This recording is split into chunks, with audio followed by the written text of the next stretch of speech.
Hi අද අපි හදන්න යන්නේ පැස්ටා.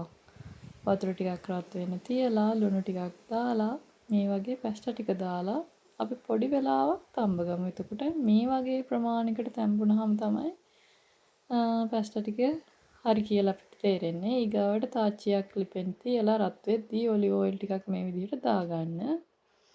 ඔලිව් ඔයිල් ටිකට සුදු ලුණු ඉඟුරු චොප් කරගත්තු ටිකක් තමයි මම මේ දාගන්නේ. ඒ ටික වෙලාවක් ෆ්‍රයි කරගන්න.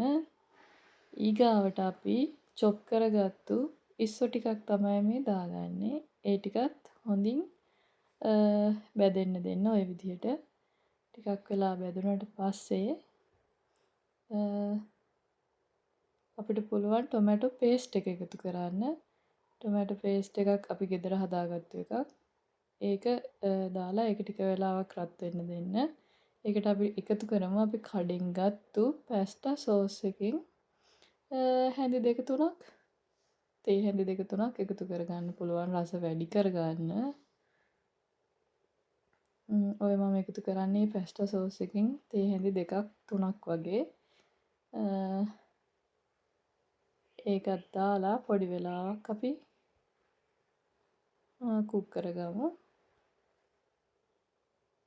ඊට පස්සේ අපිට පුළුවන් රස වැඩි කරගන්න ටොමැටෝ සෝස් එකෙනුත් පොඩි ප්‍රමාණයක් එකතු කරගන්න. ඔය එකතු කරගත්තේ ටොමැටෝ සෝස් එකෙන් පොඩි ප්‍රමාණයක්. ඒකත් ටික වෙලාවක් ඔය විදිහට රත් වෙන්න දීලා අපිට පුළුවන් තඹගත්තු පැස්ටා ටික එකතු කරගන්න. තඹගත්තු පැස්ටා ටික එකතු කරලා මේ සෝස් එකත් එක්ක ටික වෙලාවක් එකතු වෙලා අර තැවරෙන ගානට තැම්බෙන්න දෙන්න.